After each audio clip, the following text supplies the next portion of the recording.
nunca antes pues vista y que no solamente pues afecta a nuestro país, sino nos está afectando a nivel internacional.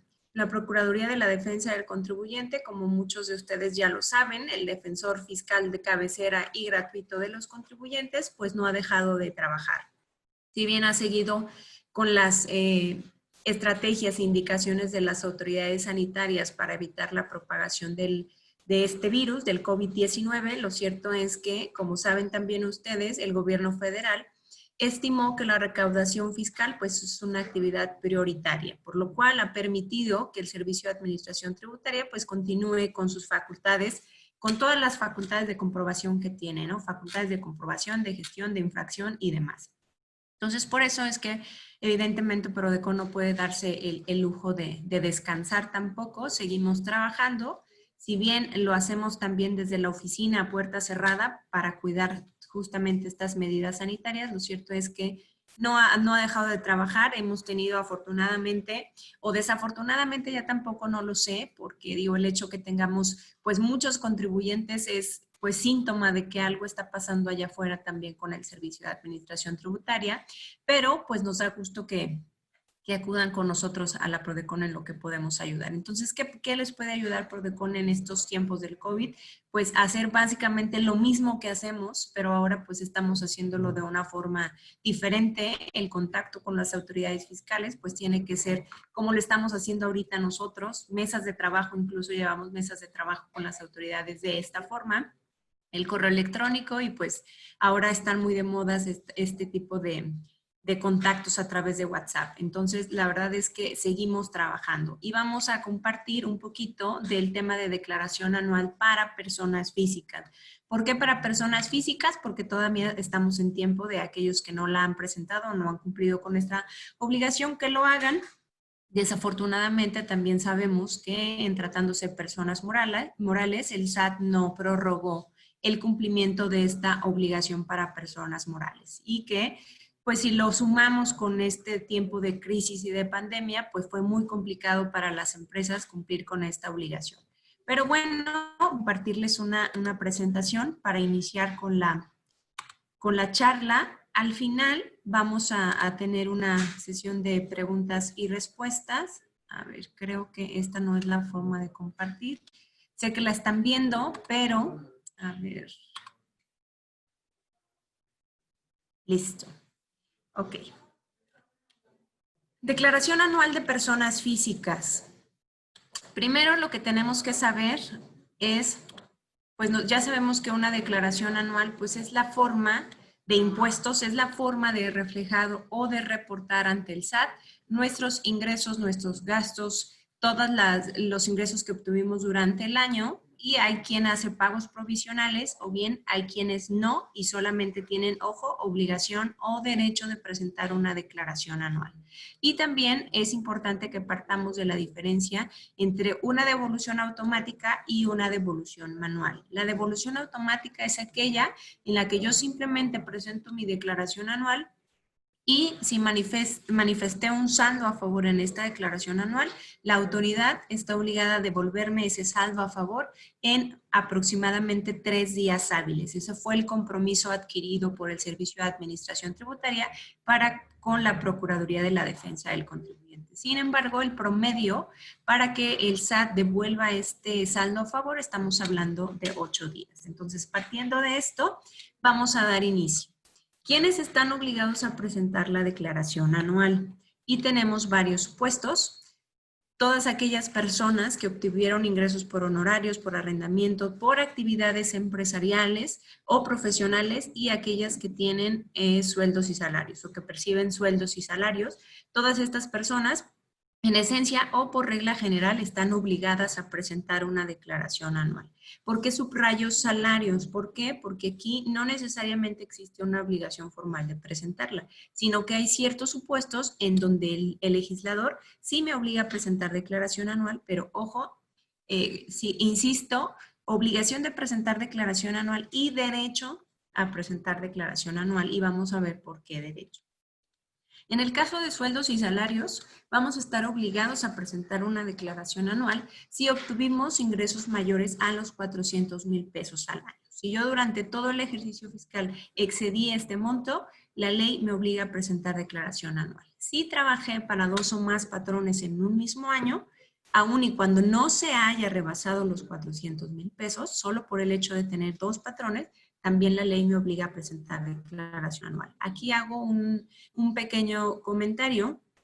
Aquellos trabajadores que prestaron servicios para un patrón, ejemplo, en 2018, en 2019 inician sus servicios con otro patrón o con otra denominación del patrón, aunque sea, digamos, en esencia la misma empresa, pero hubo un cambio de denominación de empresa, lo más probable es, y esta empresa está obligada a participar a los trabajadores del famoso reparto de utilidades o de las utilidades de las empresas, aunque ustedes hayan trabajado con un solo patrón en 2019, el reparto de utilidades del 2018 lo van a recibir en 2019. Por ese simple hecho, también se actualiza el supuesto o se considera que caemos en este supuesto, que hemos trabajado para 2 o más patrones en el mismo ejercicio. ¿Por qué? Porque tenemos 2 retenedores que han informado que retuvieron ciertas cantidades en ese ejercicio. Y también estaré obligado a presentar una declaración anual como asalariado si deje servicios a ese patrón antes del 31 de diciembre. También si obtuve otros ingresos, además de salarios, si yo también tuve ingresos por honorarios, por arrendamientos, por actividades empresariales y demás, también estaré obligado a presentar mi declaración anual. Aquí también hago el paréntesis que me permití al final de la charla platicarles un poquito de aquellas modificaciones que entrarán en vigor el 1 de junio de este año, que tiene que ver con el tema de plataformas digitales, pero lo dejamos al final. Si percibimos también ingresos por jubilación, alguna pensión, alguna liquidación o indemnización laboral, también estaré obligado a presentar declaración anual. Ejemplo, ya no presto mis servicios a un patrón o no presté mis servicios a un patrón en 2019. Sin embargo, tuve una demanda laboral, algún juicio o bien, aún sin juicio, algún convenio con mi patrón y eso provocó que me pagara algún tipo de indemnización o una liquidación, estaré obligado a presentar una declaración anual. Y también si son personas físicas que prestan servicios a embajadas u organismos internacionales, que también la ley les obliga a presentar la declaración anual, dado que estos organismos internacionales no realizan la retención del impuesto sobre la renta como normalmente lo hace un patrón. Es importante saber que si no hemos presentado declaración anual, y no refiero a la declaración anual de 2019, sino a la de ejercicios anteriores, podemos presentarla, porque por eso hacía yo la acotación. El hecho de que la ley me obligue a presentar la declaración anual, esto trae como consecuencias que si no la presenta, la entidad puede realizar ciertas acciones que vamos a ver cuáles son,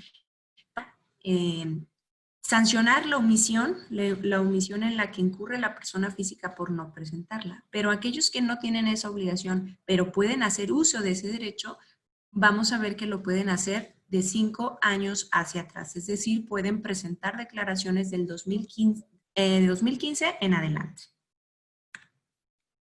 La fecha para la presentación de la declaración en personas físicas, como ya lo decíamos, lamentablemente para personas morales, el Servicio de Administración Tributaria no emitió ninguna facilidad para poder permitir prorrogar este plazo para las personas morales, pero sí sucedió para personas físicas.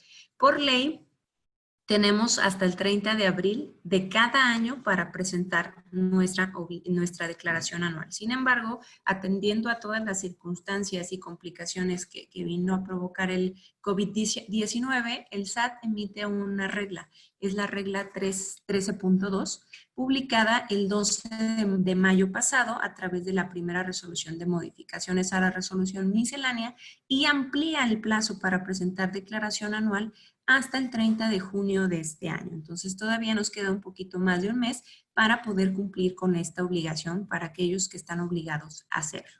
Pero decíamos, podemos presentarla de ejercicios anteriores hasta el 2015.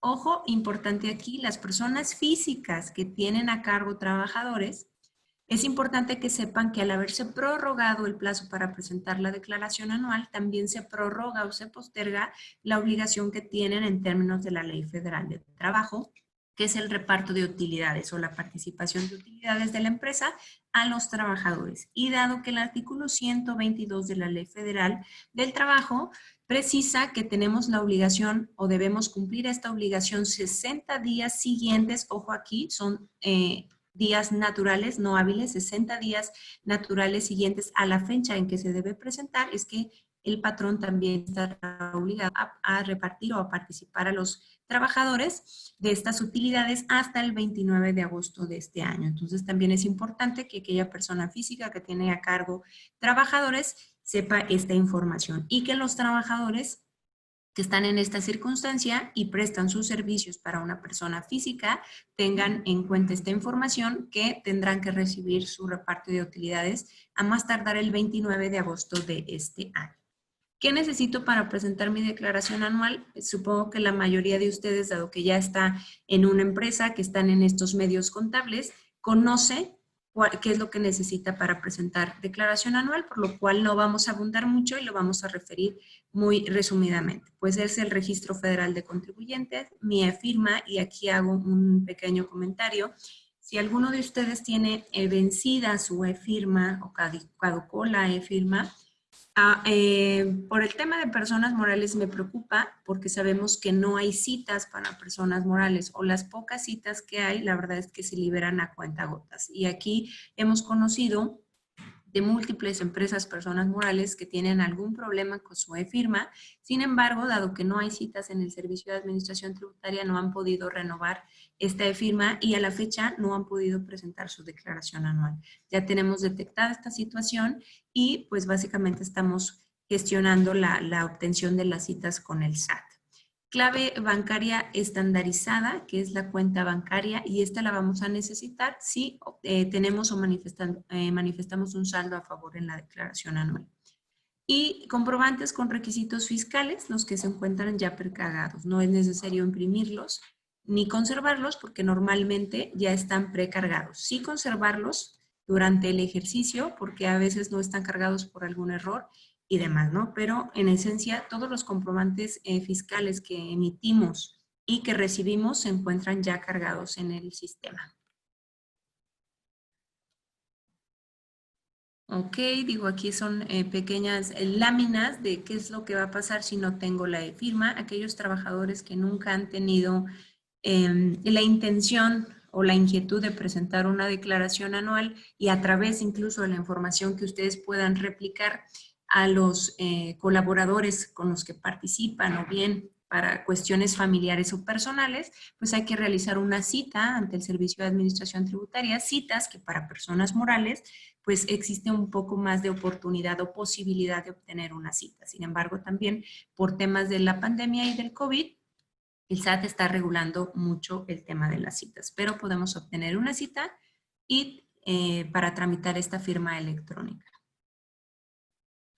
Bien, les decía yo, tenemos obligación y tenemos derecho de presentar declaración anual. Si yo no tengo la obligación, pero quiero acceder a ese derecho, puedo hacerlo y eso me da derecho de acceder a lo que conocemos como deducciones personales, que no son otra cosa que los gastos que el contribuyente tiene derecho a disminuir de ingresos acumulables en la declaración anual. Esto con independencia del régimen de tributación. Es decir, si yo recibo honorarios, si yo tengo actividades empresariales, si yo soy RIF, si yo soy persona física asalariada, todas las personas físicas tienen derecho a estas deducciones personales. Y las vamos a platicar en esencia cuáles son o qué se conoce como deducciones personales, pero saber que estas deducciones personales o estos gastos que puedo hacer bajo este concepto pueden ser gastos para mí contribuyente, para mi trabajador, para mi empresario, el médico, el dentista, el carpintero y demás, pero también para mi pareja, para mi esposo o mi esposa, para familiares en línea recta, ascendientes o descendientes, es decir, mis papás o bien mis hijos. Y tienen que cumplir con ciertos requisitos de medios de pago, transferencia electrónica que vamos a platicar. En el rubro de salud, estos gastos, deducciones personales, podemos encontrar los honorarios médicos, los honorarios dentales y los servicios profesionales en materia de psicología y nutrición. Estos últimos dos conceptos de psicología y nutrición fueron agregados recientemente a partir del 2018 para acá. Antes no eran deducibles, pero ya se reconocen como deducibles. Es decir, que si yo tengo, y también vale la pena que lo sepan, ahora que estamos viendo que tengo la posibilidad o el derecho de presentar declaración anual, aún a pesar de que no esté obligada, si yo tengo la necesidad de recurrir a un médico, sobre todo ahora por temas del COVID, que podamos preverlo, esperamos que no suceda, pero sí necesitamos recurrir a un médico particular, todos estos gastos o los honorarios del médico, está obligado a expedirme un comprobante fiscal, el cual me va a ser expedido, y si yo realizo, aquí sí es importante que este gasto yo lo efectúe el pago con transferencia electrónica. ¿Y por qué primero señalo transferencia electrónica? La realidad de las cosas es que hay muchos médicos que no tienen una terminal bancaria en sus consultorios. Digo, estamos avanzando en esa parte. Ya cada vez más médicos tienen una terminal bancaria, pero hay otros que no. Pero ahora, pues con la facilidad y las bancas electrónicas que tenemos y podemos acceder en unos minutos a través del celular, podemos hacer una transferencia electrónica de fondos para salvar aquellos médicos que no tienen una terminal bancaria. Entonces, sí es importante aquí saber que estos honorarios médicos son deducibles y que el requisito es que exista un comprobante fiscal digital y que esos pagos se realicen a través de cheque, de transferencia electrónica o tarjeta de débito o crédito. Los gastos hospitalarios y las medicinas incluidas en hospitales también son deducibles, que esto es con independencia del honorario médico. Todos los gastos que yo realice, si es necesario alguna intervención jurídica o algún tipo de hospitalización, el hospital también estará obligado a expedirme una factura por esos servicios.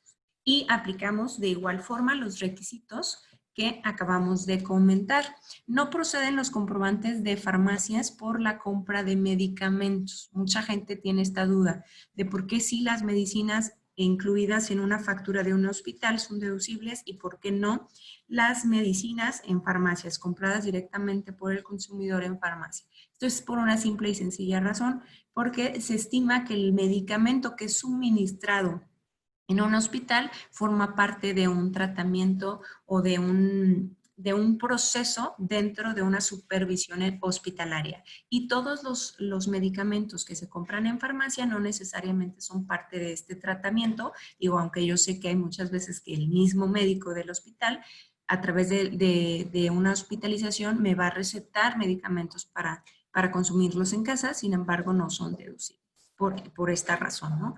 Y sobre todo también por evitar el tema de la automedicación.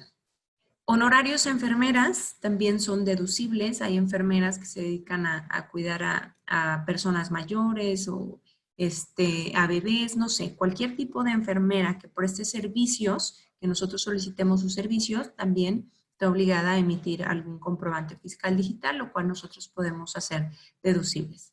Los análisis y los estudios clínicos, si solemos hacer revisiones de rutina y demás de azúcar y de sangre y demás, estos estudios también son deducibles, ¿no? Y normalmente los laboratorios clínicos ya cuentan con terminales bancarias. También hay que pagarlos con tarjeta de crédito, débito, cheque o transferencia electrónica y solicitar el comprobante fiscal digital. Ojo aquí, al principio decíamos que estos gastos pueden ser para mi contribuyente, para mi esposa, para mis hijos o para mis padres. Entonces, el RFC que debemos manifestar, pues es invariablemente de nosotros que le vamos a dar efectos fiscales a esta factura.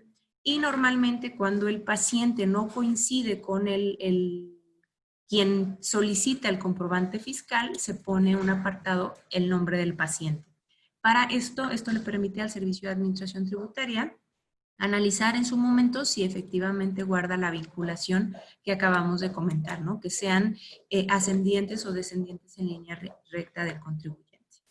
Lore, me dicen los socios si puedes compartir tu presentación porque se quedó nada más en la primera diapositiva y quieren ver de lo que estás platicando un poquito más visual, por favor. Ok, híjole. Digo, a mí lo tengo yo.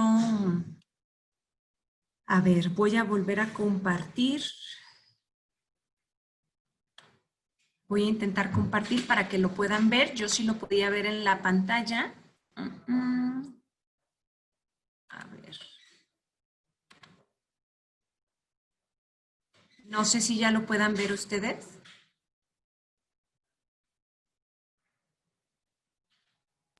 Sí, ya se ve, Lore. Ok, de acuerdo. Digo, sé que se ve como yo lo veo en la pantalla. La idea es que ustedes lo puedan ver un poquito más amplio. Voy a moverle aquí a ver si logramos que lo vean mejor. Entonces, ¿lo pueden ver? Ok, de acuerdo.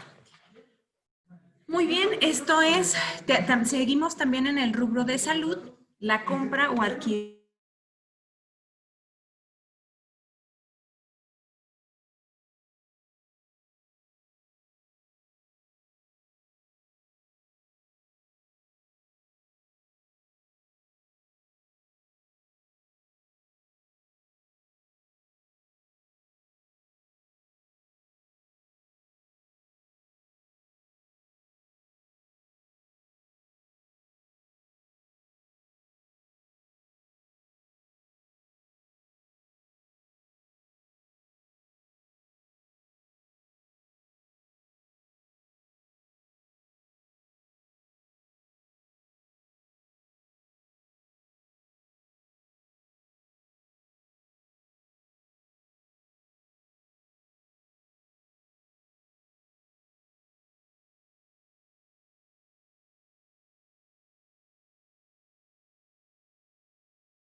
Gracias.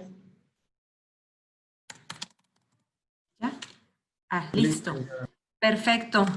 Estoy de vuelta, discúlpenme. Ya saben que la tecnología siempre falla y hoy se nos fue la luz. Fue un apagón, pero ya regresó la luz. Unos minutitos, vuelvo a compartir la pantalla para continuar con nuestra charla.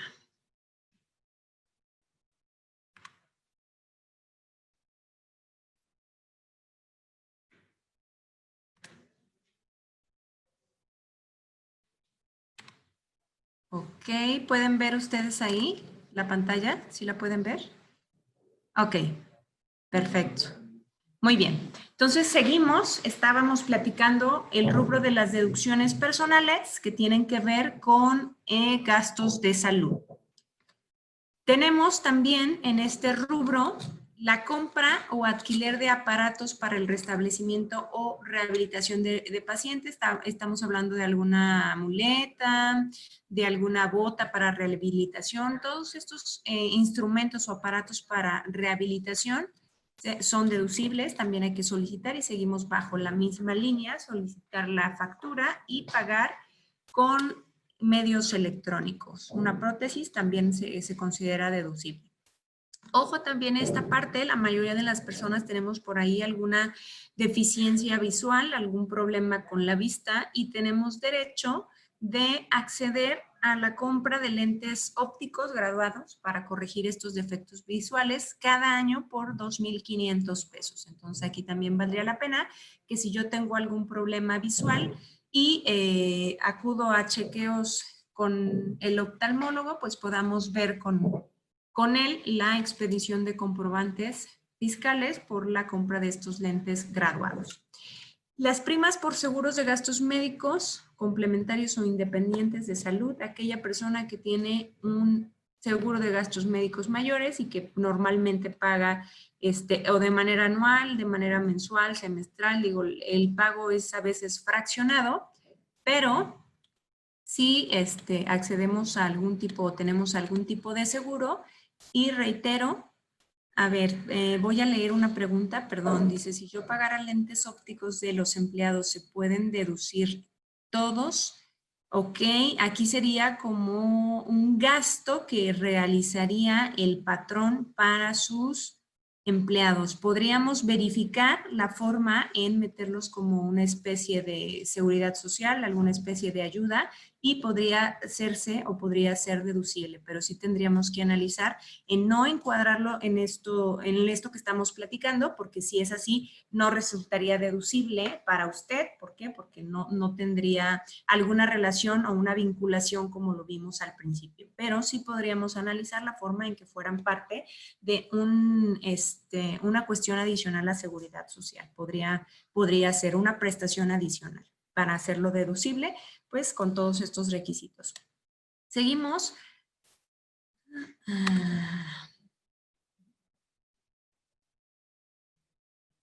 Está un poco lento esto.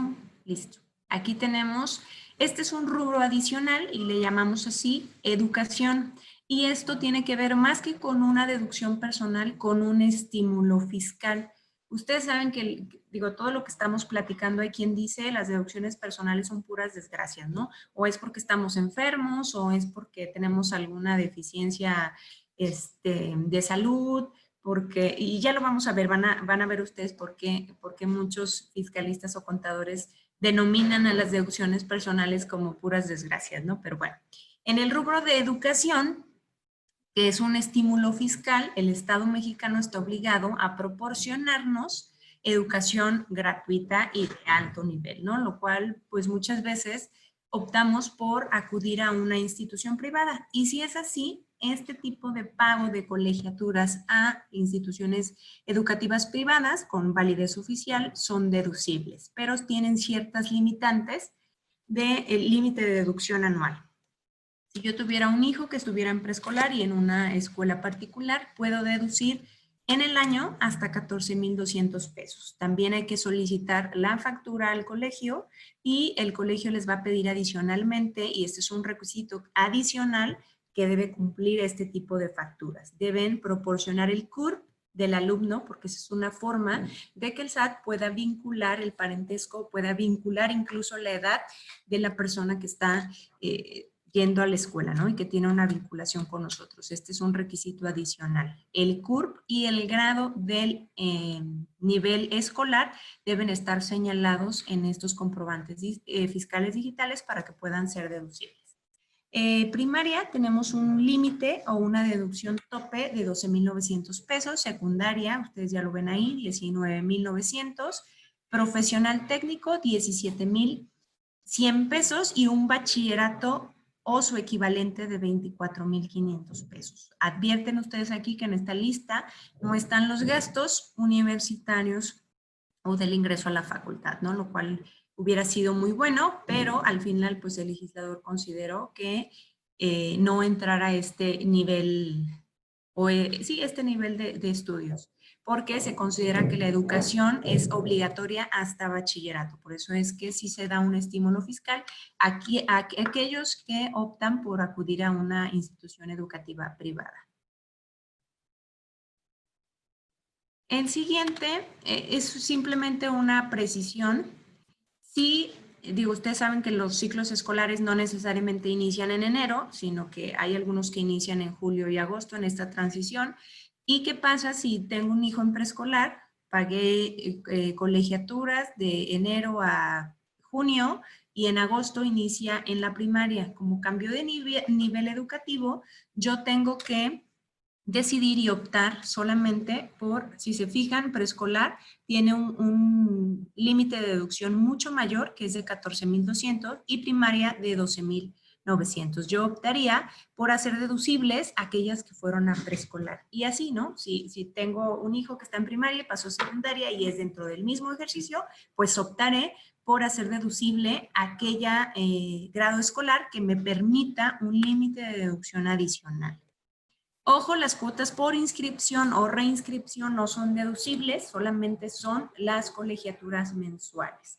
Y también hay muchos colegios que dentro de las facturas les están cobrando pues todos los materiales, libros y demás. Entonces también aquí deben solicitar, pueden solicitar las facturas por todo el material adicional, pero solamente lo que es deducible pues son las cuotas de las colegiaturas mensuales o la anual, no sé cómo se maneje, dependiendo del colegio.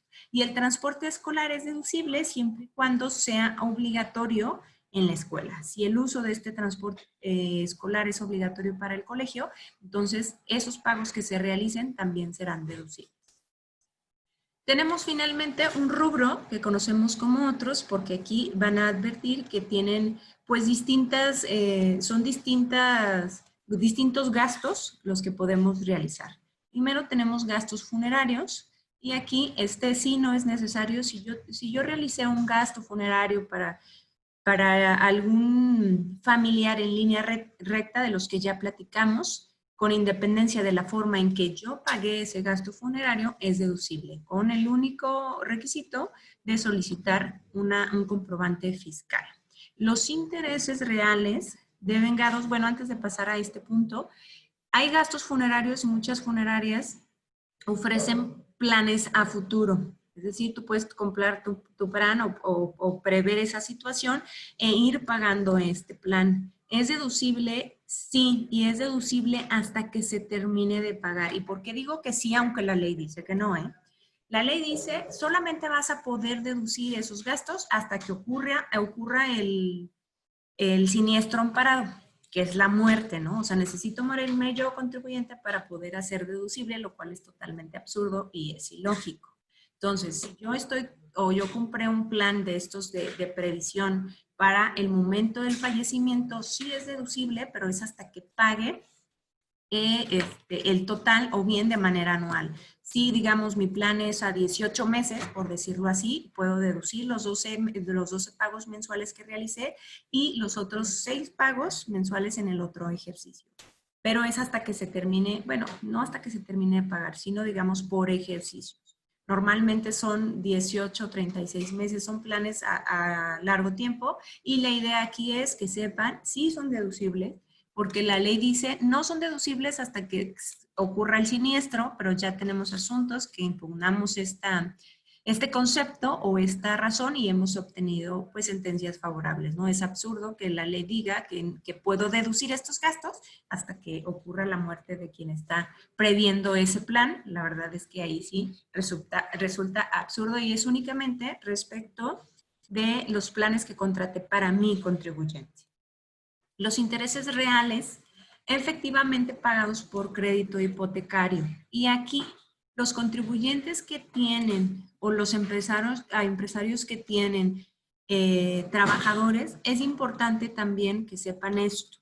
Si ustedes están haciendo las cosas bien, si ustedes están esforzando por presentar sus declaraciones mensuales, las retenciones y demás, vale la pena que aquellos por cultura general incluso para sus trabajadores o como algo adicional a sus trabajadores, aquellos que tienen hipotecario, pues les den esta información que pueden presentar su declaración anual. ¿Por qué? Porque seguramente si tienen un crédito hipotecario, los que tienen este tipo de crédito sabrán que los intereses que se pagan los primeros años son altísimos, nunca se paga capital. Entonces, todos esos intereses son deducibles en nuestra declaración anual. Y una vez que nosotros hacemos deducibles estos gastos, es muy probable o altamente probable que tengamos un saldo a favor que el SAT nos debe regresar. Por eso es que como personas físicas y también como dueños o empresarios, donde tenemos a cargo asalariados o trabajadores, puedan compartir esta información. Porque, digo, se los comento simplemente como un comentario que me hizo ya una persona pues de edad avanzada que de pronto tienen ya sus principios muy incorruptibles y demás y principios muy buenos. Él decía, nos visitó hace poquito, decía, oye, es que si yo le debiera al SAT 3, 5 pesos, el SAT haría uso de todas sus facultades para cobrarme esos 5 pesos. Pero da la casualidad que cuando yo presento una declaración anual y el SAT me debe a mí ahora esos 5 pesos, entonces ahí sí no me los devuelve. Y la verdad es que sí es cierto, si nosotros nos ponemos a analizar esta parte, nos cansamos, nos enfadamos, no queremos invertirle tiempo para que el SAT nos devuelva lo que tenemos derecho, ¿no? Estamos haciendo uso de ciertas deducciones. Incluso hay trabajadores que sin necesidad de tener alguna deducción personal tienen un saldo a favor por el tema de las retenciones. A lo mejor el patrón retuvo en exceso y al momento en que se hace toda la proyección del ejercicio fiscal y se acumulan los ingresos, advertimos que hay una retención en exceso y que el trabajador tiene derecho a recibir ese saldo a favor. Entonces, es cierto, no es nada fácil, sí es complicado a veces el tema de enfrentarnos a una solicitud de devolución. Lo cierto es que cada vez avanzamos un poquito más en que el SAT pues facilite este proceso o este procedimiento al contribuyente. Pero en medida en que nosotros exijamos eso, pues seguramente cada vez más se va a consolidar y va a madurar este tema de las devoluciones. Entonces vale la pena que aquellos que tienen un crédito hipotecario y que están escuchando detrás de la pantalla o que conocen a alguien y que no está familiarizado con la presentación de la declaración anual, puedan transmitir esta información porque, les decía yo al principio, tenemos derecho de presentar declaraciones de los últimos ejercicios, 5 ejercicios de declaraciones, los cuales, imagínense, digo, por en un ejemplo, que fueran 3,000 pesos por año, pues ya tenemos ahí un ahorradito, por decirlo así, que ni siquiera sabíamos, ¿no? Y que no tendrían que preocuparse, si bien es a veces complicado el tema de las devoluciones, pues tienen aquí a la Procuraduría para pues estarlos ayudando o apoyando con la recuperación de sus saldos a favor. Los donativos también son deducibles. Digo, no quiero decir el nombre de ninguna institución que recibe donativos, pero si estamos acostumbrados a hacer alguna donación, normalmente estas instituciones expiden comprobantes fiscales que podemos considerar como deducibles en nuestra declaración anual. Aquí la única limitante que nos pone la ley es que estos donativos no excedan el 7% de los ingresos acumulables del ejercicio, ¿no? Entonces, simplemente esa es una pequeña limitante. Y aquí no hay forma, no hay limitante o no hay condicionante, mejor dicho, de si se pagan o no con medios electrónicos. Pueden ser incluso en efectivo siempre y cuando tengamos el comprobante. Las aportaciones complementarias al retiro también son deducibles. Aquellos que tienen su Afore y que también ahorita ya con el avance en la tecnología, muchas de las Afores ya tienen aplicaciones que ustedes pueden descargar en su teléfono y que pueden incluso domiciliar a una tarjeta de crédito, estar aportando N cantidad cada mes, cada quincena, como les convenga. Ustedes están incrementando su ahorro para el retiro y todas estas aportaciones adicionales que realicen esta Afore son deducibles en su declaración anual. Entonces tienen un doble efecto, ahorrar para el futuro, para su retiro, que va a estar generando intereses, se va a estar creciendo el ahorro y además pueden deducir esos gastos en su declaración anual, lo que tendrá como efecto o una de dos. Que paguen menos impuestos, aun y cuando no tenga yo un saldo a favor, pagaré menos impuestos si tengo un impuesto a cargo que pagar cada año, voy a reducir el pago de ese impuesto y lo voy a destinar a un ahorro a futuro. Ok, aquí importante, todos los conceptos que acabamos de platicar, y tiene que ver con una reforma del 2019 de la ley, que como ustedes saben, también PRODECON llegó a tribunales y este asunto llegó a la Corte. Desafortunadamente no se obtuvo una resolución favorable, pero el legislador limitó estas deducciones personales y están limitadas a 5 UMAS elevadas al año, lo cual nos da, por aquí tienen la cantidad, son 158,000 pesos, un poquito más, o el 15% del total de nuestros ingresos. Es decir, lo que resulte menor. Si el 15% del total de mis ingresos en el año que ya declaré o que voy a declarar exceden de los 158,000 pesos, pues voy a tener que optar por solamente deducir 158,000 pesos. Si tengo más deducciones, ya no van a ser procedentes estas deducciones. Esto, les comento, es parte de una reforma del 2019 para acá y que desafortunadamente, del 2018 para acá y que desafortunadamente ya en tribunales, pues es un tema ya analizado y al final la Corte consideró que sí es procedente que el legislador ponga límites en estas deducciones porque considera que no son deducciones estructurales. ¿Qué quiero decir con deducciones estructurales? Que no son gastos que tenga que realizar forzosamente el contribuyente para sostener o para continuar con sus operaciones, que no tienen que ver con el ingreso o la generación del ingreso derivado de su actividad, sino que son, digamos, facilidades o derechos que le está otorgando el propio legislador. Bien, ahora ¿qué sigue? Si ya presenté mi declaración anual y obtuve un saldo a cargo o bien un saldo a favor. Si obtuve un saldo a favor, que es lo que quisiéramos muchos, tener un saldo a favor, y más ahora con estos temas de crisis, la verdad es que hemos tenido mucho trabajo en este sentido, porque pues no saben ahí tantos trabajadores, tantos empresarios que han obtenido la devolución de este saldo a favor y que incluso lo han destinado a algún gasto familiar, algún gasto que se vino con motivo de toda esta crisis económica, ¿no?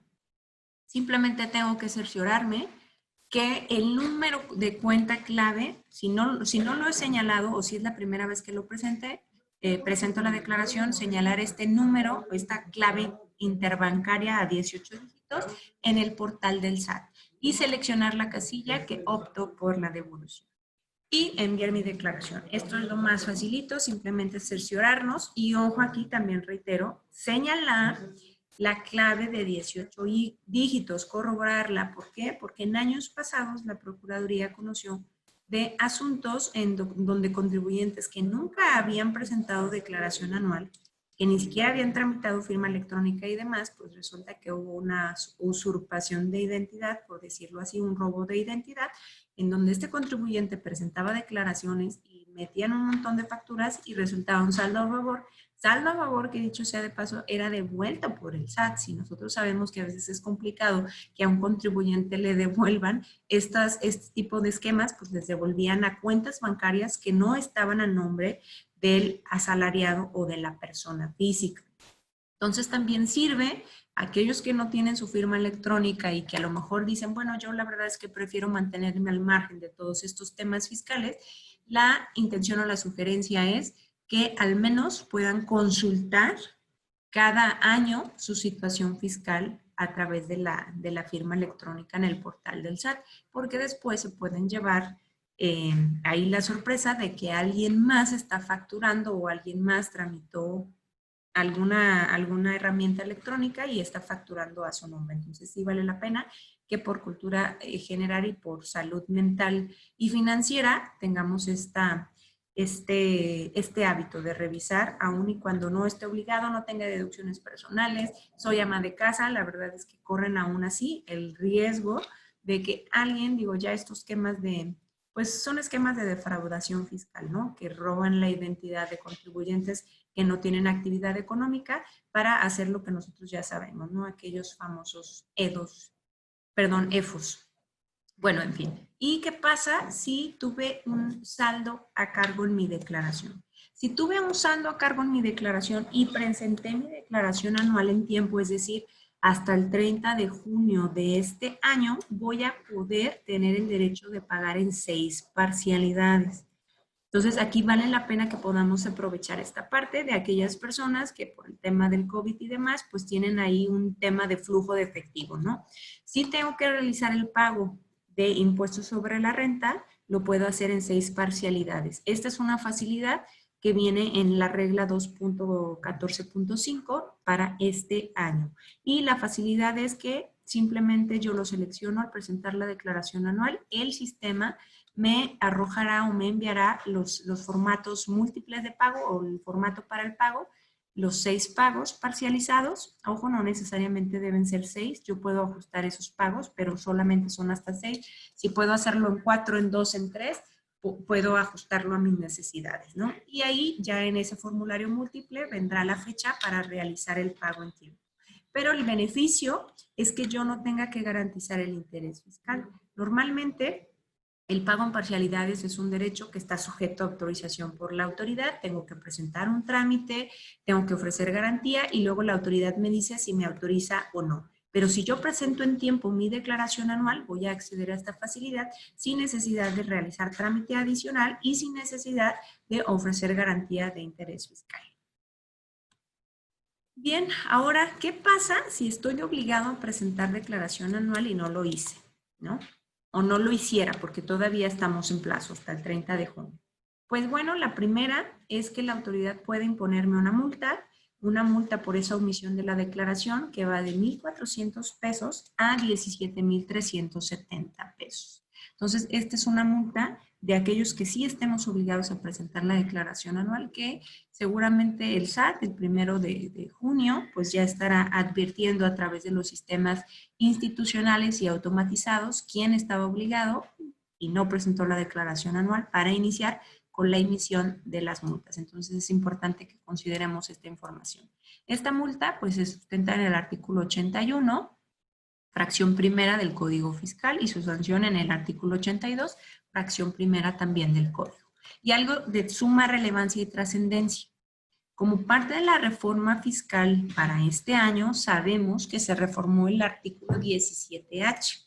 Este artículo 17H contenía las causas por las cuales el SAT podía cancelar mi certificado de sello digital, ¿no? En donde no estaba este supuesto. En la reforma se amplían los supuestos y se establece como supuesto que si el contribuyente no presenta declaración anual, la autoridad estará facultada pasado un mes, es decir, si yo el 30 de junio no presento mi declaración anual, pasa un mes, que sería el 30 de julio, y el 1 de agosto la autoridad estaría ya facultada para restringir el certificado. ¿Qué es el certificado de sello digital? La mayoría de nosotros sabemos, es la herramienta electrónica que me permite emitir facturas de mi actividad profesional o empresarial. Entonces, aquellos empresarios o aquellos que tengan la necesidad de emitir estos comprobantes fiscales para amparar los ingresos que obtienen, si no presentan la declaración anual,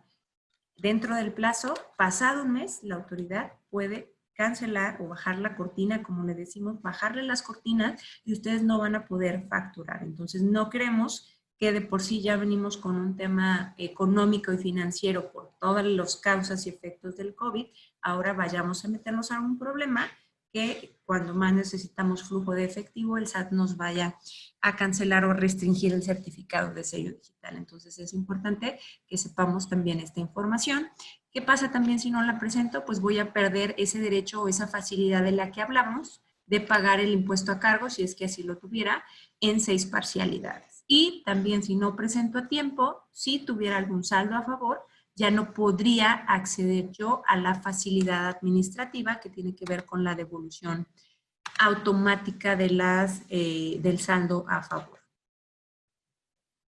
Al final voy a dar respuesta a todas las preguntas que por aquí estoy viendo.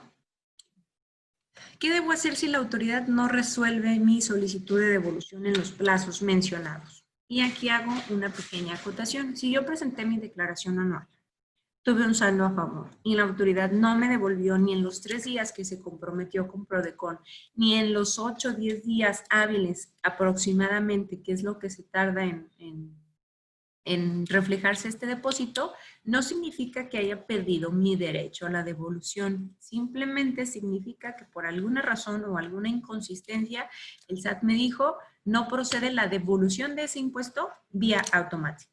Entonces yo tengo que transitar a otra modalidad o a otro procedimiento para solicitar mi solicitud, para solicitar mi saldo a favor, ¿no? Lo que conocemos como una solicitud de devolución manual. Y esta solicitud de devolución se hace a través de un formato electrónico, también en el portal, pero que tiene otro proceso y tiene otras etapas para que la autoridad pueda devolverme. De entrada, una vez que la autoridad me dice en devolución automática no te asiste no es que no te asista el derecho, simplemente que hubo alguna inconsistencia. Entonces, presenta tu formato electrónico de devoluciones, que es la devolución anual que estamos hablando. Yo presento ese trámite de devolución y por regla general la autoridad cuenta con 40 días hábiles para resolver ese trámite. Es decir, pues vamos a tener que esperar un poquito más para ver materializado nuestro depósito en la cuenta bancaria. Pero en este inter de 40 días hábiles que estamos hablando, alrededor de 2 meses naturales, 2 meses ordinarios, la autoridad puede emitir requerimientos de información. Estos requerimientos de información pues van a constar a lo mejor, oye, necesito el acta de nacimiento de la persona de quien estás haciendo deducible los gastos de colegiatura, por ejemplo, ¿no? Por poner algún ejemplo, para que la autoridad pueda validar o verificar el vínculo de estos gastos o deducciones personales. Aquellos que tienen la experiencia con devoluciones de IVA, tal vez saben de lo que estoy hablando. La autoridad normalmente solicita requerimientos o solicita solicita información o documentación adicional a este trámite. Normalmente estos requerimientos son muy vastos, son muy complicados o muy cargados de información. Entonces, estos 40 días que por regla general tiene la autoridad, pues nos fuimos hasta 3 meses más, ¿no? Entonces es importante que también en temas de devolución de IVA, si tienen retraso de estos 40 días, pueden presentar queja y digo, sabemos que así se llama el trámite, ¿no? Es una queja por ponerle un nombre a este trámite. Pero a veces no necesariamente vamos a quejarnos con la autoridad, aunque en esencia eso significa, ¿no? Me quejo porque pasaron los 40 días hábiles que tienes conforme a la legislación fiscal y no has resuelto, no te has pronunciado sobre mi trámite de devolución. Entonces aquí sí vale la pena que si ya pasaron estos 40 días y yo no he recibido mi solicitud de devolución, estamos hablando, yo sé de personas físicas y ISR, pero también sé que muchos de ustedes están en las áreas contables de ciertas empresas y normalmente tienen saldos a favor o se generan saldos a favor de IVA, los cuales ya no podemos compensar por el tema de la eliminación de la compensación universal que venimos arrastrando desde el 2019, lo cual pues obliga a los contribuyentes a presentar sus solicitudes de devolución y pues a vivir o postergar el plazo para la devolución. Entonces, si es así y tenemos algún asunto de estos donde la autoridad ya excedió el plazo o bien donde la autoridad en ese requerimiento de información y documentación adicional que me está requiriendo, considero que es excesivo, también puedo promover una queja ante Prodecon.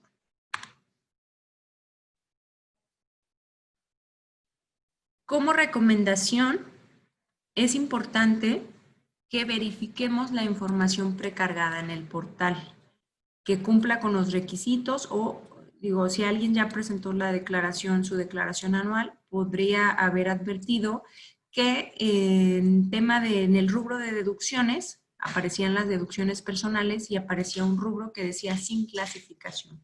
Esos comprobantes fiscales que aparecían sin clasificación normalmente es porque a consideración del SAT les hacía falta cumplir con algún requisito. Es decir, que a lo mejor en el comprobante fiscal se asentó de manera equivocada por parte del emisor de este comprobante, del médico o del hospital, la forma de pago. En la forma de pago, si se asentó como efectivo, el SAT simplemente la elimina y dice no es deducible porque no cumple con los requisitos. No lo pagaste con tarjeta, con transferencia o con cheque. Y lo elimina de las deducciones personales. Nosotros podemos modificar o podemos manipular esa información. Si yo tengo y sé que lo pagué con tarjeta, aun y cuando diga en efectivo, yo lo puedo acumular a mis deducciones. Otra cosa, digo, esto ya lo habíamos platicado, que conocimos recientemente de muchas trabajadores que están siendo reportados por empresas diferentes a las que trabajan. Hay trabajadoras que me dicen, tengo más de 20 años trabajando para la misma empresa y ahora resulta que quiero presentar mi declaración anual y tengo un retenedor, así le denominamos nosotros, un retenedor no reconocido. Es decir, un empleador que está manifestando que realizó o que me realizó pagos por conceptos de sueldos y salarios que yo nunca recibí. Entonces, por esa simple razón, si ustedes se acuerdan y nos vamos al principio de la presentación, el que yo tenga dos patrones me obliga a presentar declaración anual. Pero si yo no reconozco uno de estos patrones, es importante aclarar esa situación porque se debe a una estrategia que por ahí algunas empresas están maquilando, por decirlo así. Entonces, sí es importante llevar a cabo un montón de protocolos. Son protocolos de presentar una especie de denuncia en el portal en el SAT, declarar y manifestar que no reconozco esos ingresos y además aportar estados de cuenta para efectivamente acreditar que yo no recibí sueldos y salarios, ¿no? Y esto es simplemente para que lo sepan. Hay muchas personas que no presentaron declaración anual porque no estaban obligados, dicen yo no me ubico en ninguno supuestos, pero luego se dan cuenta a través de una carta invitación. Estas son las famosas cartas de invitación, que les llega una cartita de invitación a su casa, donde les dicen, oye, contribuyente, estás obligado a presentar y no presentaste declaración anual, porque recibiste ingresos por sueldos y salarios y yo me fui a lo mejor muy light, ¿no? Hay trabajadores que hasta tienen 6 retenedores que no reconocen. Entonces, al momento de sumar todos esos ingresos, pues les sale un impuesto a pagar bastante alto. Entonces, es importante que sepan esta información. Y finalmente, digo, eso es por lo que vea el tema de declaración anual de personas físicas. Pero sí quería platicarles, dado que viene ya la entrada en vigor a partir del 1 de junio de este año, que ya estamos a unos días de que entre en vigor, el tema de servicios digitales de plataforma, ¿no? La enajenación de bienes a través de el uso de estas plataformas. Y les platico. Sabemos que con la reforma fiscal 2020 todo se discutió, se analizó y se aprobó en 2019. Y la entrada en vigor era a partir, o normalmente la entrada en vigor de las leyes es a partir de su publicación o se pone ahí una fecha, ¿no? Y todos esperamos que normalmente las disposiciones fiscales entran en vigor el 1 de enero de cada año. Sin embargo, estas disposiciones se postergaron o se prorrogaron hasta el 1 de junio de este año. Si yo soy consumidor final, digo, no quiero decir marcas, pero pues estamos en confianza. Si yo soy consumidor final de Netflix, de Spotify, de Amazon Prime, de alguno de este tipo de plataformas, y yo no necesito o yo no le voy a dar efecto fiscal a ese consumo, es decir, simplemente lo consumo como consumidor final, como un consumidor, por ejemplo, de una cajetilla de cigarros, que quienes fuman y que no saben esta información seguramente se van a ir de espaldas ahorita que les digo. Una cajetilla de cigarros, su precio de fabricación y de producción es aproximadamente de 14 pesos. Pero si nosotros le sumamos el IEPS y le sumamos el IVA, el IEPS y el IVA nos va a dar como resultado que una cajetilla de cigarros cuyo precio de fabricación es de 14 pesos se vaya a los 60, 65 pesos. Todos estos, estamos hablando casi de 40 pesos, estos 40 pesos son impuestos. Es lo mismo que va a pasar con las plataformas digitales. Si yo pagaba mi membresía de cualquier aplicación, por ejemplo, para escuchar música, ahora a partir del 1 de junio en adelante yo voy a advertir que va a subir, sí va a subir el monto del precio o el valor del bien. Lo único que voy a ver reflejado es eso, que tendrá que pagarse un IVA del 16% en el consumo de estos bienes intangibles, por una razón.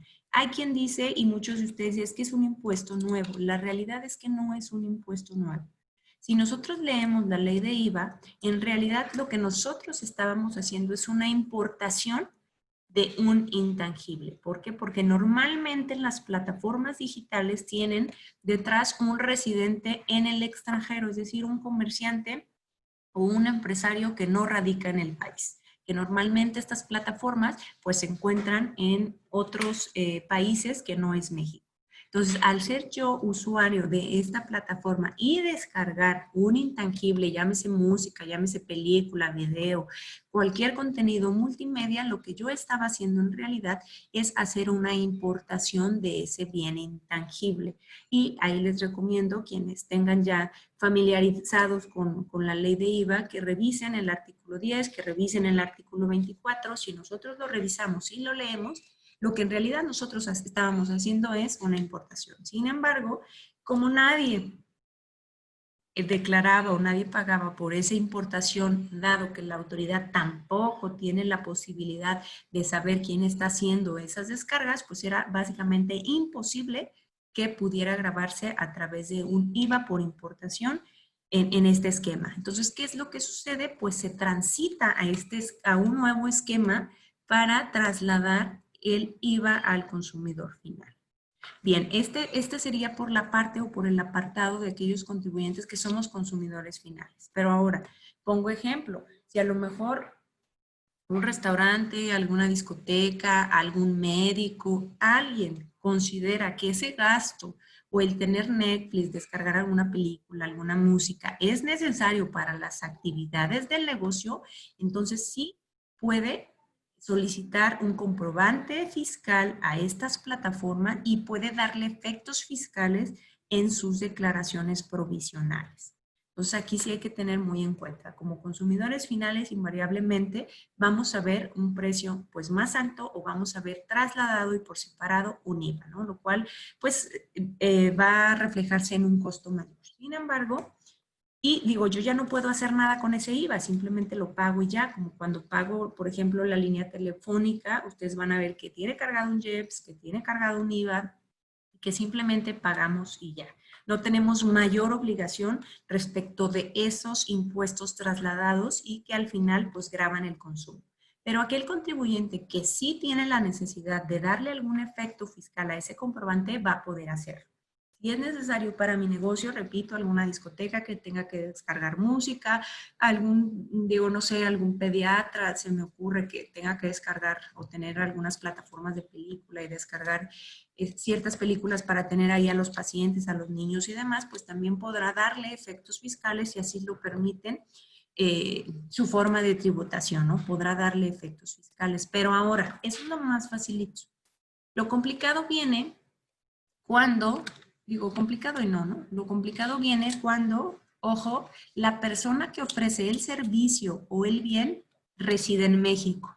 La persona que consume o utiliza o se aprovecha de ese servicio o bien radica en México. Y la diferencia es que para llegar entre la persona que está enajenando y la persona que consume, en medio, aquí lo pueden ver, hay un intermediario. Ese intermediario, que es es una plataforma puede ser residente en el extranjero o residente en México. La verdad es que en la mayoría de las plataformas con las que estamos familiarizados se encuentra radicada no en territorio mexicano, es un residente en el extranjero.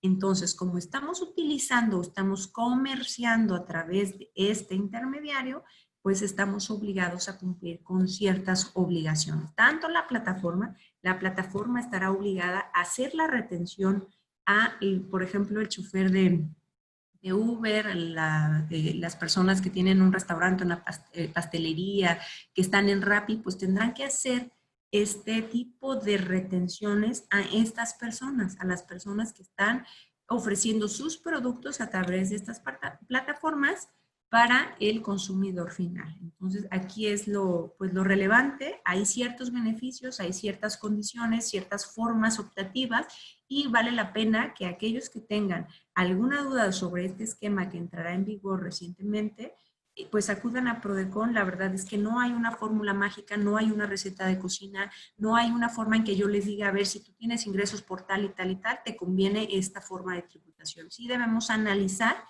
y ser muy conscientes la forma en que vamos a pagar nuestros impuestos. Si yo, además de sueldos y salarios, por ejemplo, tengo algún Uber, si yo también me dedico los fines de semana, no sé, a hacer cualquier cosa y ofertarlos en Rappi o en cualquier tipo de estas plataformas, sí es importante que veamos qué es lo que nos conviene. Porque por regla general estamos obligados a presentar declaraciones mensuales o pagos provisionales mensuales respecto a los ingresos de estas plataformas. Pero hay esquemas también para que se consideren pagos definitivos. Pero si yo opto porque se consideren pagos definitivos, entonces aquí tenemos que ver cuál sería pues el beneficio. El beneficio es que la retención va a ser con una tasa mucho más benéfica o mucho más reducida, pero a lo mejor ya no voy a tener, si yo solamente me dedico a tener, por ejemplo, coches de Uber y opto porque el pago sea definitivo, no voy a poder presentar una declaración anual con todos los beneficios que ya platicamos. Es decir, que aunque yo tenga hijos y pague colegiatura, que yo tenga un gasto médico, algún recibo de honorarios, ya no voy a poder hacerlo. Y el régimen de tributación que yo elija va a estar vigente durante 5 años, por lo cual es importante que analicemos esta parte. Como comentario adicional, sí quiero comentarles, aquellas personas que tributaban en RIF y que solamente obtenían ingresos por las plataformas, es decir, por Uber, por Rappi, por todas estas plataformas, se dice que ya no van a poder tributar en este régimen de RIF al entrar en vigor estas disposiciones fiscales. Nosotros como Procuraduría advertimos que aquí pudiera generarse pues una violación de derechos al contribuyente, porque nosotros tenemos un RIF que la ley dice que puedes tributar en este régimen durante 10 años. Y ahora con la entrada en vigor te dice, si tú tienes ingresos por plataforma, ya no puedes tributar en RIF. Tendrás que abandonar ese régimen y entonces transitar al régimen especial de las plataformas digitales.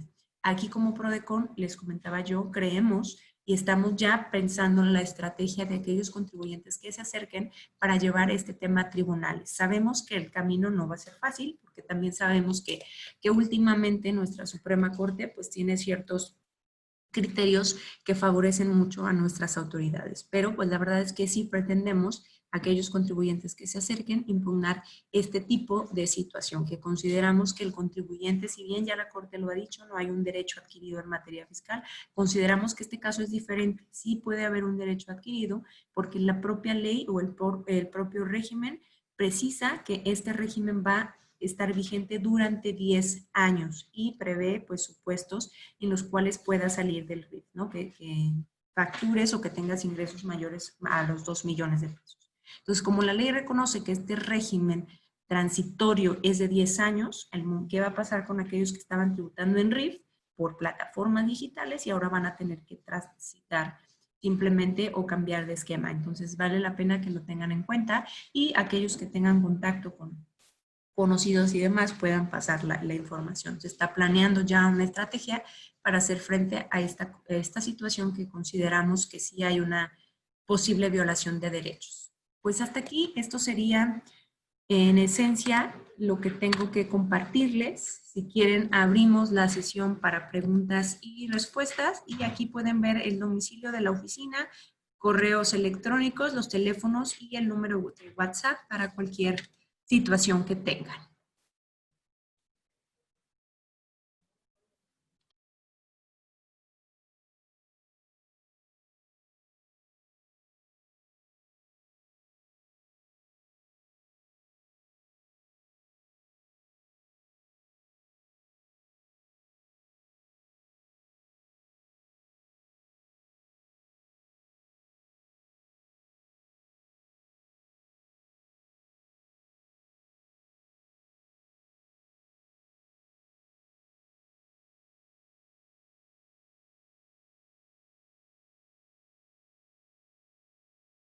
Sí, bueno, licenciada.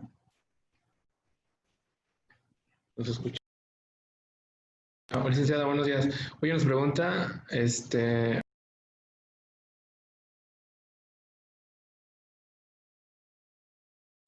licenciada, buenos días. Una pregunta, nos pregunta Blanca, si soy RIF y estoy en esas plataformas, ¿perderé lo de las retenciones que ya facturaría al público en general?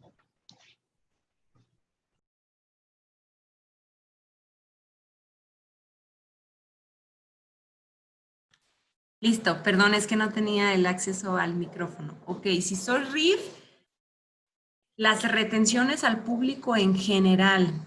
Si eres RIF solamente, repito, si eres RIF solamente por ingresos de estas plataformas digitales, mi recomendación y sugerencia es acude con nosotros, porque vas a ser uno de los contribuyentes, digamos, más afectados, porque no sé en qué etapa o en qué año vayas o hayas ingresado al RIF.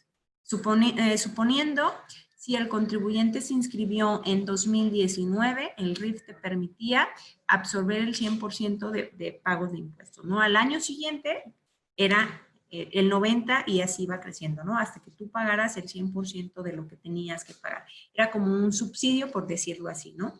Entonces, no sé en qué etapa de este procedimiento vayas. A lo mejor ya tienes tributando en RIF 5 años, tienes derecho a ese subsidio, por decirlo así, del 50% de la reducción del pago de tus impuestos. Si estás tributando en RIF y por algún otro ingreso, y además tienes ingresos, por ejemplo, por honorarios, por salarios y demás, la ley te dice que solamente van a transitar las actividades económicas a la sección especial de plataformas digitales, aquellos que tengan que ver con las plataformas. Tú puedes continuar pagando tus impuestos en RIF por lo que vea al resto de tus ingresos. Sin embargo, ojo, al momento vas a tener que elegir un esquema porque vas a tener una sección o un apartado especial de plataformas digitales y vas a seguir pagando conforme a RIF tus otros ingresos. Pero al final tendrás que decidir si vas a estimar procedente o prudente que se consideren las retenciones que te va a hacer la misma plataforma. La plataforma te va a hacer una retención. Si esa retención va a ser definitiva y tú te olvidas de ese régimen especial, o bien si vas a que te hagan retenciones y tú vas a presentar una declaración mensual y una declaración bimestral por RIF. Y al final del año vas a presentar una declaración anual uniendo ambos ingresos. Entonces, sí debes analizar muy bien cuál es tu situación específica. Gracias, licenciada. Otra pregunta, nos pregunta José Luis. Los gastos médicos no estaban topados, pero parece que ya los toparon. ¿Nos puede explicar cómo funciona ese tope? Ok. No es que solamente se hayan topado los gastos médicos. El gasto médico tú puedes hacer los gastos médicos que necesites, por decirlo así. Lo que está topado son las deducciones personales en conjunto. Es decir, si yo tengo crédito hipotecario, gastos médicos, si le aporto la ahorre, al aforo, si yo hice un donativo y veíamos, hay una limitante para todas estas deducciones que va de 5 UMAS elevadas al año, que son aproximadamente un poquito más de 158,000 pesos, o bien el 15% del total de tus ingresos. Entonces, lo que sea menor. Si, digamos, tú tuviste 1,000,000 de pesos de ingresos, entonces digamos que 150,000 pesos corresponden al 15% de esos ingresos. Entonces, tú solamente vas a poder deducir, toda la suma de tus deducciones personales van a poder sumar hasta 150,000 pesos. Si tú tuviste mayores gastos o más deducciones y rebasan el monto de los 150,000 pesos, tú solamente vas a poder deducir los 150. Si hubieras facturado 200,000 pesos por alguna consideración, un gasto médico, alguna enfermedad, el pago de enfermeras, alguna prótesis, no sé, y hubiéramos rebasado 200,000 pesos, la ley solamente te va a permitir deducir 150,000 pesos. Digamos que los otros 50,000 pesos que te excediste, pues van a quedar en el limbo. Simplemente se pierden o no nos podemos llevar al siguiente ejercicio. Este es lo que yo les platicaba. Prodecon llevó estos asuntos hasta la Suprema Corte, manifestando pues que era ilegal, incorrecto, inconstitucional que el legislador haya topado estas deducciones personales. Sin embargo, la Corte falló en el sentido de que el legislador tiene la oportunidad y la posibilidad de regular estas deducciones, porque dice, no son gastos estructurales. ¿Qué son gastos estructurales? Si yo soy médico, yo puedo deducir todo lo que necesite para ejercer mi profesión, pero no son gastos que vayan a generarme un ingreso, todo el rubro de las deducciones personales. Entonces, como son adicionales, la Corte dijo, el legislador podrá limitarlos en el sentido que considera prudente. Entonces, no es que los gastos médicos estén topados, sino es la suma de todas estas deducciones personales que acabamos de platicar. Muchas gracias, licenciada. Otra pregunta, nos pregunta Anabel, si presenté devolución manual de un cliente y me piden documentos adicionales, tal como es la acta constitutiva, en donde aparezca el RFC del socio, estados de cuenta bancaria donde aparezcan los depósitos y los CFDI de dividendos, forzosamente los tengo que entregar o ustedes lo pueden defender el caso? Ok, te diríamos de entrada, hay solicitudes de devoluciones manuales que la autoridad pues tiene ya ciertos formatos, por decirlo así, o ciertos machotitos de requiérele todo eso. No necesariamente tendrías que aportar cosas que tú no tienes, ¿no? O que no estarían a tu alcance, o es más, que ni siquiera tuvieran que ver con la devolución. Pongo un ejemplo. Hubo asalariados donde presentaron su solicitud de devolución manual y donde la autoridad les requirió, tráeme el expediente laboral, tráeme la credencial, tráeme la bitácora de entradas y salidas al trabajo, o sea, un montón de cosas que en realidad no tiene razón de ser. Lo único que quería la autoridad era acreditar la relación laboral, pero bueno, si yo tengo un CFDI emitido y si te estoy aportando mis estados de cuenta donde se advierte que tengo un patrón que me está haciendo retención y me está depositando un sueldo y salario, ¿para qué quieres un expediente laboral? ¿Para qué quieres mi credencial de identificación para ingresar a mi fuente de empleo? ¿Para qué quieres las bitácoras de entrada y salida? O sea, no tienen razón de ser. Vaya, entonces consideramos que este requerimiento es excesivo. Entonces, la recomendación aquí es, puedes hacer uso de los servicios de Prodecon, te ayudamos a explicar por qué razón consideramos que no es necesario aportar esa información o que incluso no está como, o no es parte de mis obligaciones, ni siquiera es información que yo tenga en mi poder, porque tendría que pedírsela forzosamente a mi empleador, por ejemplo, ni siquiera es información que yo tenga a la mano y que deba de entregarte. Hacemos un escrito libre, razonamos todo esto que acabo de platicar y si la autoridad por alguna razón llegara a negar el saldo a favor de ese trabajador, pues aquí transita a una queja o bien a un servicio de representación legal. Que les comento, si en su caso la autoridad negara el saldo a favor tanto de una persona física como de una persona moral y este asunto tuviera que llevarse a tribunales, el beneficio o la sanción, por decirlo así, de la autoridad fiscal es que si yo solicité devolución, de ejemplo, 20,000 pesos y mi juicio duró 1 año, 8 meses, 2 años, no sé, aquí en plazos legales es muy incierto dar pues un plazo específico, ¿no? Hay asuntos que se ganan en primera instancia, la autoridad se va a revisión, la revisión se tarda un montón, bueno, en fin, estamos hablando de un aproximado entre 1 año y medio, 2 años, ¿no?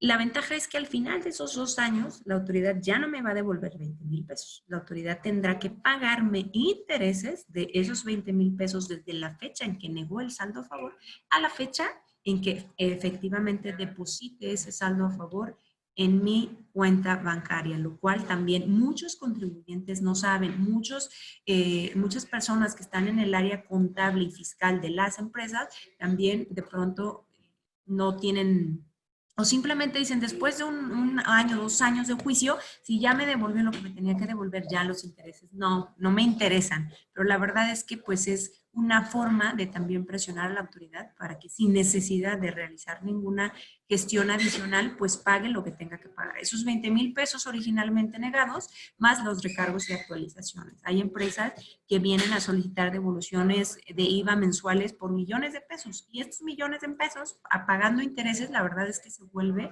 pues un flujo más de efectivo que tendrán las empresas. Muchas gracias, licenciada. Otra pregunta, nos pregunta Blanca. En caso de que apenas me quiera dar de alta para estar en las plataformas, ¿en qué régimen sería conveniente? Ok, si tú te das de alta hoy, vas a quedar inscrita en el RIF en plataformas digitales. Si tú te das de alta después del 1 de julio, la plataforma no te va a permitir tributar en RIF. ¿Por qué? Porque la ley dice que los ingresos por enajenación de bienes y servicios a través de plataforma no comulgan o no coinciden con el RIF. Entonces aquí valdría la pena, si apenas te vas a dar de alta, que lo hagas antes del 1 de julio, de junio, para que puedas optar por RIF. Seguramente nos esperará a lo mejor alguna batalla en juicio de nulidad para que a ti te respeten el RIF con todos los beneficios, ¿no? De prorrogar o de...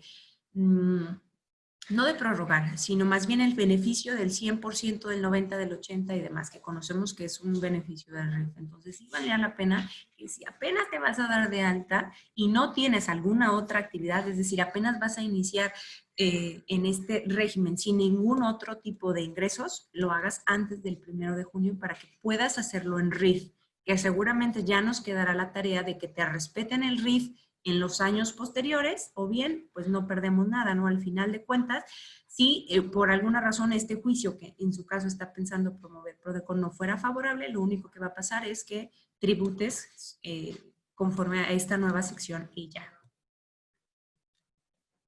Ok, muchas gracias, licenciada. Por última pregunta, dice Areli, duda, este año falleció la mamá de un contribuyente. Ella tenía casas en arrendamiento y tenía seguros de vida. Todo lo cobró su hijo, que es el beneficiario. ¿El año siguiente estos serían ingresos acumulables para él, que los cobró en este ejercicio?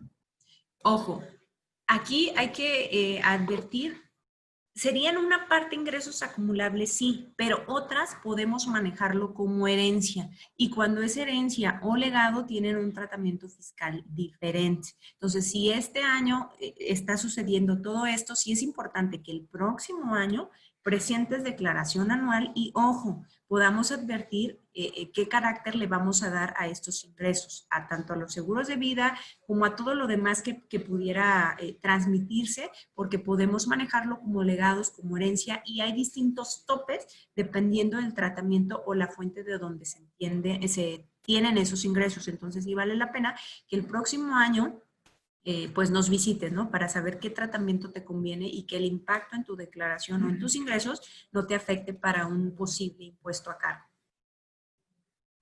Muchas gracias a la delegada Lorena y a todos los socios por su participación. Los invitamos a que nos sigan a través de nuestras redes sociales para que se estén enterados de todas las pláticas que tenemos para ustedes. Muchas gracias.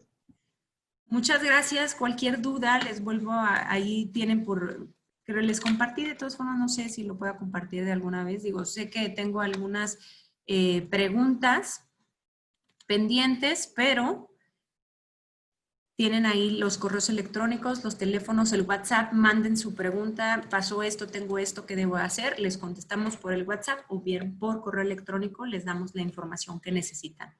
Les agradezco muchísimo. Excelente día a todos. Gracias, igualmente. Gracias por su tiempo. Hasta luego.